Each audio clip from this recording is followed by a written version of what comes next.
So my very first resolution will be to read more books. So this year I plan to read at least 12 books, one book per month.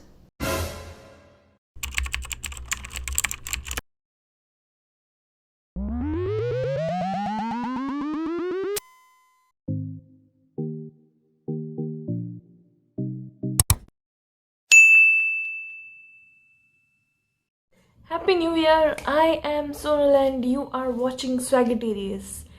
Actually, I'm not sure if you'll be watching this video today because you have a life. I don't, which is why I'm uploading videos on YouTube.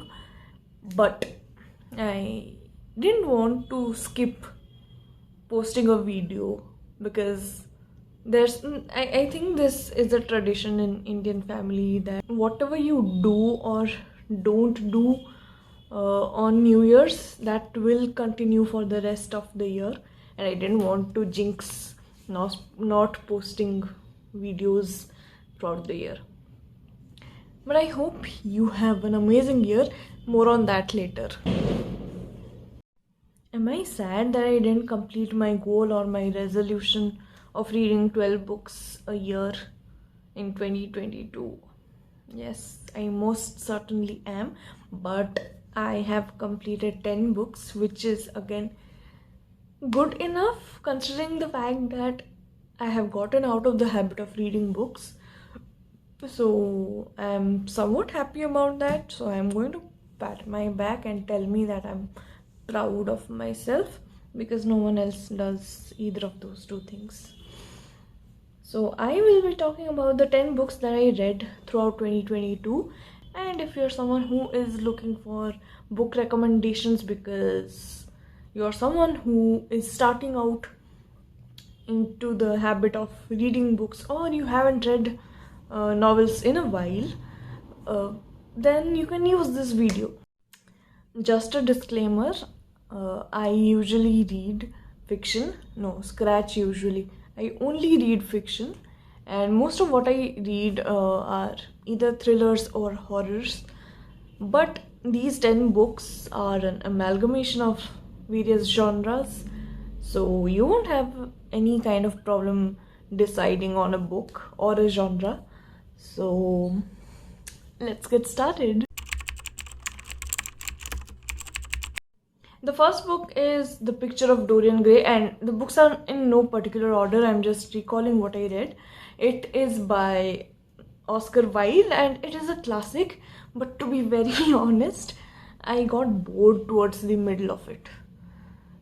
But I completed it anyway. The story is about this extremely good looking man, like you can probably call him Haseen. Dorian Gray is this Haseen man, and he has a friend who is a painter, and the painter paints a picture of Dorian Gray, and he gets so smitten, like the painter himself gets so smitten by the painting, he decides to sell his soul to the painting. So that is what the book is about. If you're someone who's into classics, you can probably read this. Book number 2 is The Cousins by Karen McManus, a book by Karen, and it is a young adult fiction. Now I am someone who absolutely despises young adult fiction because it's a thriller, I decided to read it, and surprisingly it was a decent read. The story is about 3 cousins who go to this island owned by their super rich grandma, who had disowned these kids' parents when they were teenagers, and the parents had no idea why they were disowned or cut off from the family. But these kids, like every young adult shit in the world, these kids decide to unravel the mystery. So if you're into that, read this. The third book is Pachinko by Min-jin. I had also made another video about it. I'll link it below or towards the end of the video, so you can check that out. Pachinko is a historical fiction, and if you haven't watched my previous video about the book, it is about 4 generations of a Korean family, how they survive the war, the Japan and Korea War, how they shift to Japan, and how the newer generation is a mix of, they have Korean culture and Japanese culture because, again, immigrants, and how they have started to crave and adjust themselves to westernization. So this is a book about that, really good book. The fourth book is The Good Son by You-jeong, also a Korean authored book, which I picked up right after I read Pachinko because I was in that zone of reading Korean authors. It is a thriller, and the story is about a man who wakes up and finds that his mother has been murdered, and he has absolutely no clue how. So he tries to uncover that mystery as to how his mother was murdered. This is a very difficult sentence to say. And he hasn't called the police yet. So that is how the story goes. I did not, once I didn't pick up the book. It was an ebook, but once I started reading the book, I could not put it down. And you'll love this book, I'm telling you. The fifth book is a thriller called The Investigation by Jung-Myung, and it was around the same timeline when I was very much into reading works of Korean authors. Again, it is a thriller, of course, and it is based in Japan after the Japan-Korea War. It's based in the Fukuoka prison, and there's a prison guard who discovers that things in the prison are not as simple as they are made to look like. There's a murder in the prison, and he tries to figure what's wrong in the prison. Why are certain people acting the way they are, and what secret is the entire authority hiding? So if you're someone who is into thrillers or reading about prison mysteries or stuff like that, this book is going to intrigue you a lot. The sixth book is The Strange Case of Billy Biswas by Arun Joshi, and although it is termed as a thriller, I would also like to consider it as a satire against the society. I am someone who in my 28 years of life has never voluntarily picked up an Indian author's book because of several other authors, but I'm really glad that I did, because oh my god, this book is amazing. It is about this rich young man called Billy Biswas, who is leading a very normal, chilled out life, rich life that is, and suddenly he goes missing. So what happens after that is the story.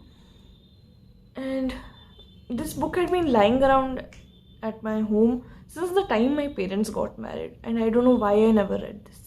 I think everyone should definitely read this book. The language, the satire, oh my god, the satire is so beautiful, but the portrayal of things in different situations and the characters in the book, everything is beyond beautiful. And I think that whether or not you enjoy satire or thriller, this is a book that you should definitely read. Book number 7 is Breasts and Eggs by Kawakami Mieko, and it is a contemporary fiction based in contemporary Japan about 3 women who are trying to figure out their lives especially as a woman, and the various difficulties they face in various aspects of their lives. So one of them is a woman who really wants to adopt a child, or probably go to a sperm bank and artificially get inseminated, but she wonders if this is the right choice, because there's also society, there's also family. So this is a book that at least women should read. Book number 8 is Men Without Women by Murakami Haruki, or as most people end up calling him, Haruki Murakami. And it is like, how do I even put the genre? It is, let's call it slice of life.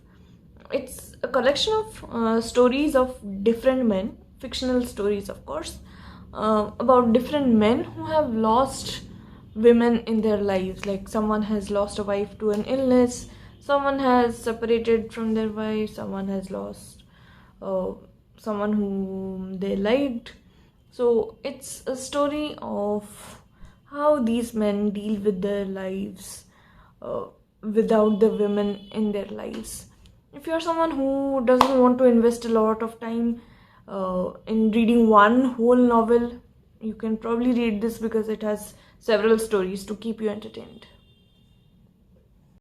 The 9th book is The Book Thief by Markus Zusak. I am aware of the fact that a lot of people might have already read this book. If you haven't, then this is for you. It is a historical fiction set in pre- and post-war Germany, and it is about a girl called Liesel who has this strong love for books. And I'm not going to reveal a lot about the plot. I'm very happy that I made that rhyming thing, but I'm not going to reveal a lot because there's one character who is very essential to the story, and the identity is revealed at a much later stage, so I don't want to take that away from you, but this is a book that you should also pick. And the 10th book, which I completed just a week ago, is First Person Singular by Murakami Haruki. And again, it's a collection of short stories, not exactly slice of life. It is more of a recollection of a writer who is the narrator of all the stories. He recollects things from his past, present, and that is basically what all the short stories are about. His experiences with different people, his memories, and yeah, that is pretty much it. So again, if you are someone who loves reading short stories, then be my guest and read this book. And with that, we come to the end of today's video. I hope that you enjoyed the video. If you were looking to read books, if you were searching for book recommendations, I hope that I was able to help you. And I hope that your 2023 is full of reading. Like, if you're a student, I really hope you read your textbooks. But in general, I really hope that you get to read more, because I for a fact know that our attention span has gone increasingly down. So I hope that you find that lost passion of reading, or you get into a new habit of reading books. And yeah, that's pretty much from my side. If you are new to my channel, hey, it's Sonal. I post videos every Sunday. I post videos about movies, series, books, art, photography. I do some random vlogs. All in all, you are going to love the content on my channel. If you are someone who has been subscribed to my channel for a while now, then thank you for staying subscribed. I would really love it if you could give me the New Year's gift of asking your loved ones to subscribe to my channel as well. It would really mean a lot to me. If you liked today's video, if you enjoyed it, if you got some help from it, then please do like, comment, share and subscribe to my channel if you haven't already. If you have content ideas, which I'm very sure you don't, because for whatever reason, but in any case, if you do have content ideas, then you can reach out to me in the comments below or any of the social media handles mentioned.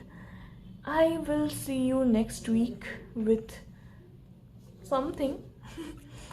And I really hope that your new year is filled with a lot of happiness, lot of love, lot of success, and health and well-being, and all of those generic terms which you will find on greeting cards. And I hope that you are able to spend time with your family, and I'll see you next week. Bye.